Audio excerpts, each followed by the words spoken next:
اور دنیا بھر کے غیر مسلم مذہبی پیشواؤں، اپنی عوام کو نا بیوقوف بنانے کے دھندے بند کر دو، جھوٹے اور خیالی خداؤں کے نام پر۔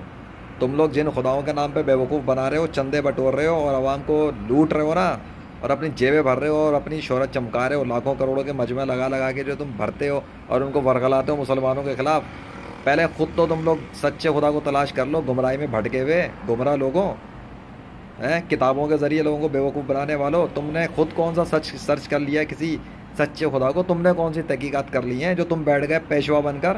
تمہیں کس نے حق دیا انسانوں کو گمراہ کرنے کا؟ ڈرامے بازیاں کر رہے ہو تم لوگ یہاں پر بیٹھ کے 21ویں صدی کے انسانوں کے ساتھ۔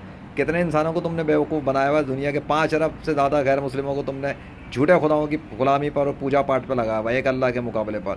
اگر تمہارے اندر سچائی کا زوم ہے نا اور بڑا دم اور خامے، تو آؤ مقابلہ کرو لیجنڈ آف اللہ کا کسی بھی مجمع کے اندر، لگاؤ میڈیا اور عوام اور ہمت کرو سامنے آنے کی۔